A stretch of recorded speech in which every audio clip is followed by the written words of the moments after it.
the system. And as Andy mentioned, there's three ways to do approvals in the system.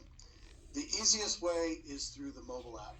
The second easiest way is through the email notification. And the third is within the system itself. So what you're looking at here is an actual email from the test environment of an approval that's required by me for a requisition. And you'll see at the top we have our subject line. It says action required. Approve the requisition that Randy Whiteside submitted. And then it gives the PR number. It also gives the title and the amount of the requisition. You also notice that this email is coming from an Ariba.com email address. So it's always a good idea to mark this email address as a favorite. And if I scroll down here, you'll see that we're approving a requisition. It requires our action. And you have three buttons presented. The first is approve, the second is deny, and the third is view. If you click on the view button, it'll send you out to the system, and you can view the requisition in the Ariba system, and you can look at the details there. Or you can approve or deny straight from the email. You'll also notice that there's header information about the description of the line item, and another piece of information that's important for approvers is the accounting. Specifically, the GL account is listed here. And then at the bottom, we have our approval flow. So you'll be able to see exactly who's on the approval flow and where it is status-wise with that approver. In this case, it's ready for approval for the sourcing manager, and it's ready for approval for the customer administrator. But Mark is in pending status, meaning the approver hasn't gotten to Mark yet in the approval flow. So if I click on the approve button here, this will bring up a new email where you would enter in comments if necessary. And then once you send that email, that's what updates the system to your approval. So you need to click approve and then submit that email that it generates. Okay, so that's the email approval. Next, I want to go into the dashboard and show you your to-do. So this is the Ariba dashboard, and when you scroll down, you'll see that there's a to-do section here. And when you're on the Home tab, this is going to give you your to-dos for all the documents that you're working with and you're an approver for. So in this case, you'll see that there's a requisition, there's invoices. All of these need approval by me. And this to-do section is really a convenient way to access your to-do queue. You'll see the date, the from, the status, title, and you can even approve from here if you're familiar with it, or you can click on the details. We'll click on the details in a second, but I want to show you the second way to see your to-do queue. And that's by going to Manage and going to My To-Do. And when I go to My To-Do, you'll notice that we have our to-do queue listed here, and we can sort by approvable type.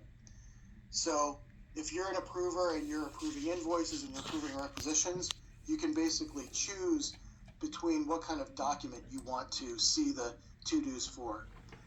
In this case, if I go to requisition, and can scroll down, you can see the date range here. I can see all of the requisitions that need my to-do. If I were to switch this to invoice, this is going to give me all my invoices that I have a to-do for.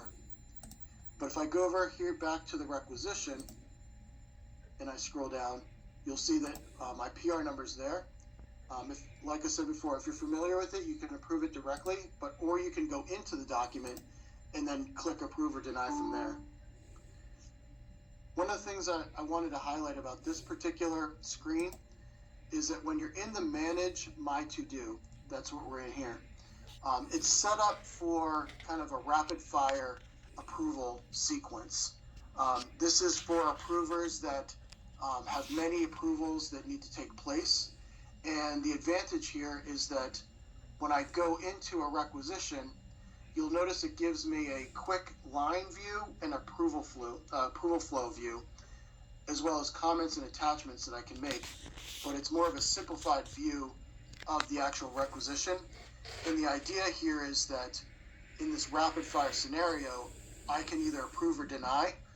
And what will happen is Ariba will immediately place the next approval document, requisition, invoice, you name it, in place here within this approval summary. So you can rapid fire, click approve, brings up the next, approve or deny, and basically work through your queue that way. It is handy for user approvers that are going to be approving quite a bit of requisitions during the day. So I can look at it from this line view, but I can click on the PR number, and this will bring me to the full view of the requisition. And you'll see that I have my summary information. I can go down to the line items, and I can go into the detail of the line items to look at the accounting and so forth. But you'll see here that we've got two tracks, the top track and the bottom track. These are in parallel, so when I approve it, it'll go to Mark, and then when Mark approves it, it'll go to John, and when John approves it, goes to Christopher. CDI Sourcing Manager will get the notification and the approval ability in parallel. So as the supervisors are working through these, the CDI Sourcing Manager can immediately access it and have the time to actually work on this requisition and then fully approve it. It's not considered fully approved until all requisitioners from all tracks approve the requisition. So I'm actually the requester on this, so I have a little bit different view. I'm going to approach this from my to-do. So I'm going to go into the exact same requisition from the my to-do queue. And you'll see at the top now I have the approve and deny button. So when you deny it, it'll go back to the requester, and the requester will have the ability to edit and resubmit it. It'll basically go back to a composing state for the requester. The final thing that I wanted to highlight here that's useful is that as an approver, or a requester for that matter, if you want somebody to see the requisition and review it, but not have access to either approve or deny it, you can add them as what's called a watcher. And when you do that, it'll essentially go to that person from an informational standpoint. They'll get an email, but the approval chain itself will basically skip that watcher and go to the next required approval. So the advantage there is it's not taking up time and it's not delaying the approval cycle. Excuse me. And let me quickly demonstrate that. So you'll see that it's active in my queue. I can click this little caret button and say add serial approver.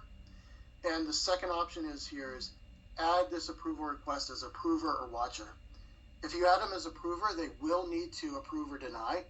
But if you add as a watcher, like I said, it's more of a FYI for your information scenario. And I would select my approver, let's say Annie, and I can provide a reason. So FYI. And when I click OK, you'll notice that Annie's been placed in the approval flow in an orange box called a watcher. And when I approve this, it'll send a note to Annie, but the approval requirement will go immediately to Mark. So let me just quickly demonstrate that. So I'm going to click approve, and it's PR2634. What will happen is when I can make comments here and I click OK, and now if I go back into that requisition, you'll see that I've approved it with a check mark. Annie's now received an email with that details around the requisition, but it's now active in Mark's queue. So we've effectively given Annie the visibility into the requisition without the ability to approve or deny. So with that, Annie, I will hand it back to you.